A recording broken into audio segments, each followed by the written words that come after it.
Olá, queridos, um grande prazer mais uma vez estarmos aqui juntos no nosso canal Pensamento Vivo. E eu quero convidar vocês para nós darmos sequência aqui a um trecho das Escrituras Sagradas. Nós concluímos a leitura e a análise dos versículos do capítulo 11 do Evangelho de João, onde nós falamos lá daquela emoção, né, do emocionante relato da ressurreição de Lázaro. E na sequência, então, o capítulo 12 fala um pouco a respeito do que aconteceu depois disso. Então, capítulo 12 do Evangelho de João relata para nós assim, ó. Vamos ver algumas coisas que a gente pode aprender a respeito de Jesus nesse relato. Não vamos ler o capítulo todo, né, para não ficar uma coisa muito longa, mas vamos a alguns versículos aqui. 6 dias antes da Páscoa, Jesus foi para Betânia. Betânia era lá a cidadezinha onde morava Lázaro, Marta e Maria, né? Tinha a casa deles lá em Betânia. Então o relato diz: 6 dias antes da Páscoa, Jesus foi para Betânia, onde estava Lázaro, que havia morrido e sido ressuscitado dentre os mortos. Então, se você não viu os vídeos anteriores que a gente falou da ressurreição de Lázaro, assiste lá, para você ver, acompanhar com a gente essa emoção, né? Ou ler diretamente na Bíblia, o Evangelho de João, capítulo 11. 2. Então ofereceram-lhe um jantar. Marta servia, enquanto Lázaro era um dos convidados sentado à mesa com Jesus. Então aqui a gente já aprende mais algumas coisas a respeito de Jesus. Jesus ia na casa das pessoas. Jesus tomava refeições com as pessoas. Era uma pessoa sociável. Imagina Jesus agradável. Não era aquele Jesus que às vezes em alguns filmes é retratado, né? Um homem taciturno, sisudo, fechado, melancólico, tristonho. Só falava coisas como se fosse um Buda. Felizes o tanto, e ao Pai, aquela coisa. Não, imagine, quando a gente lê a Bíblia realmente, olhando de um ponto de vista realístico, nós conseguimos imaginar um homem ali com seus 30 e poucos anos, 31, 32 anos de idade, né, no auge da sua maturidade física, um homem forte. Conseguimos imaginar Jesus forte, porque ele trabalhava num serviço que exigia força física, vigor físico, carpintaria. Precisava cortar madeira, serrar, carregar toras de madeira para lá e para cá.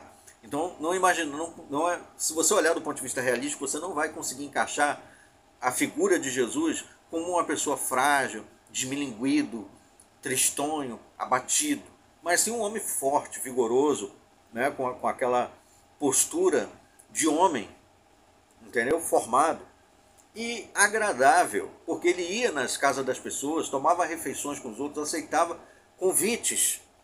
Então não era uma pessoa reclusa, antissocial, estraga prazeres, que vivia ali isolado dos outros. Ele ia na casa dos outros tranquilo, comia, bebia, e os amigos dele estavam em volta, como Lázaro estava lá. Marta estava ajudando na preparação dos alimentos, como diz aí o texto.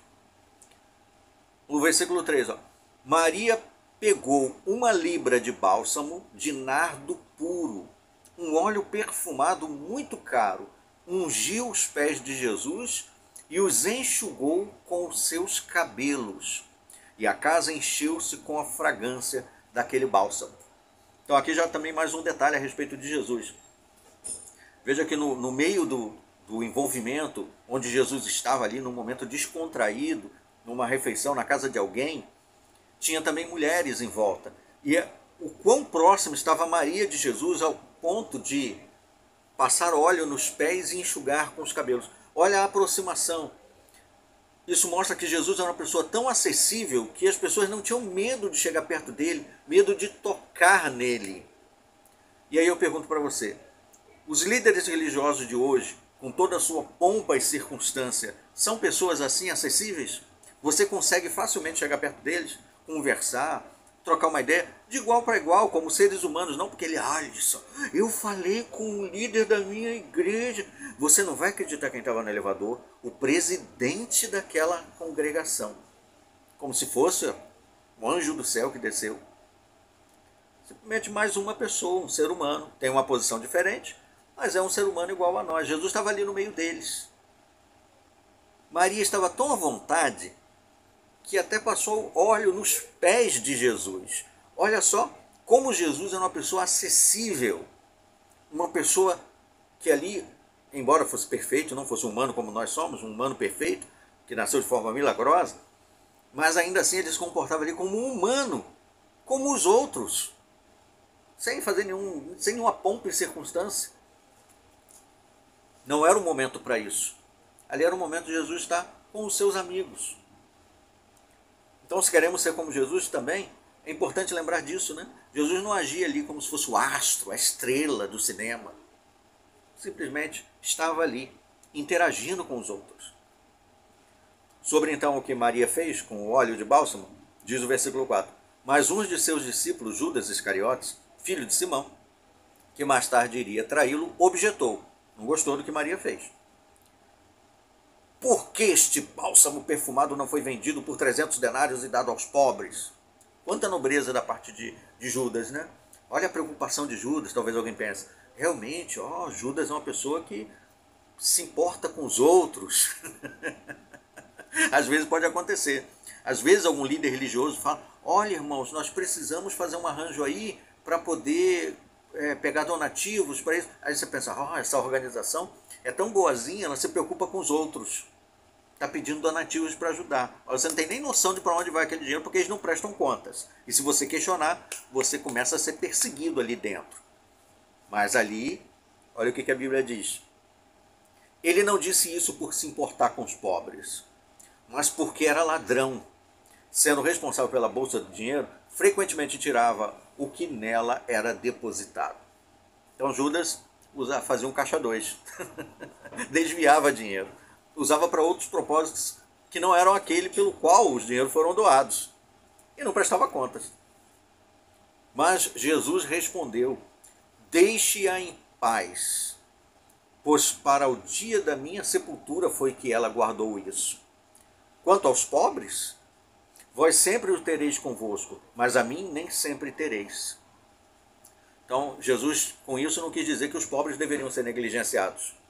Claro que deveria se ajudar os pobres, deveria ajudá-los e continuar ajudando, como nós devemos continuar ajudando aqueles que estão numa situação menos afortunada que nós, se está no poder de nossas mãos fazer, quer seja em sentido financeiro, quer de outra forma.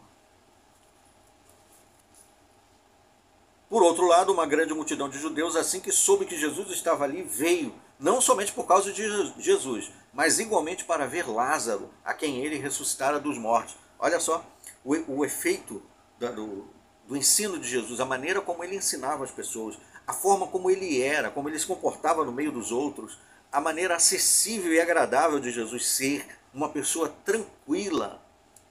E ali, do ponto de vista humano, um ser humano, que agia como os outros seres humanos e que entendia a dor do próximo, uma pessoa que tinha empatia, que você ia querer estar perto dele, ouvi-lo. As pessoas vinham de longe e também queriam ver os milagres, naturalmente, de Jesus. Quem não ia querer ver o homem que ele ressuscitou, que estava morto por 4 dias? Lógico, eu ia sair daqui correndo, eu ia para Meca, se Jesus estivesse lá. Se alguém falasse agora, Jesus apareceu estar lá, qual o lugar mais distante que nós estamos daqui? Lá na Rússia, lá na Mongólia, na China? Meu amigo, eu ia me endividar, ia comprar uma passagem de avião e ia para lá agora, para vê-lo. E é o que mais ou menos isso que as pessoas sentiram aqui, né? E aí continua o relato. Mas os chefes dos sacerdotes tramaram matar Lázaro também. Eles tinham tanta raiva de Jesus, eles não estavam felizes com o bem que Jesus causava nas pessoas, as curas que Jesus realizava. Eles ficavam com ódio, porque eles tinham ciúme de Jesus, eles tinham inveja de Jesus. Eles estavam nem aí para o sofrimento dos outros, que Lázaro ressuscitou, que é mais que tivesse morto mesmo. E aí eles queriam matar Lázaro, porque ele era uma prova incontestável e irrefutável de que Jesus, de fato, era o Filho de Deus. E aí o 11, pois por causa do que ocorrera com ele, muitos estavam se afastando e crendo em Jesus. Os opositores de Jesus não querem que você vá atrás de Jesus, querem que você vá atrás deles. Se você está numa organização religiosa, por exemplo, que as pessoas acham que para servir a Deus você tem que estar ali, mas você diz, não, eu posso servir a Cristo onde eu quiser. Não. Eles começam a te perseguir, porque eles querem roubar o lugar que pertence a Cristo. Jesus disse que ele é o caminho, a verdade e a vida.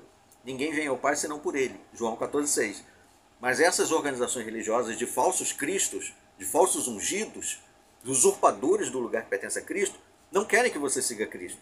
Eles fingem que ali você está seguindo a Cristo, para poder sugar de você tudo que você tem, com a desculpa de que você está fazendo isso por Cristo. Mas na verdade você está enriquecendo os cofres deles, a organização deles, o patrimônio monetário que eles têm no mundo. E você faz tudo de bom grado achando que está fazendo isso para Deus. E aí quando você acorda e fala, não, posso seguir a Cristo sem precisar dessa organização. Pronto. Eles caem em cima de vocês como queriam cair em cima de Jesus e de Lázaro.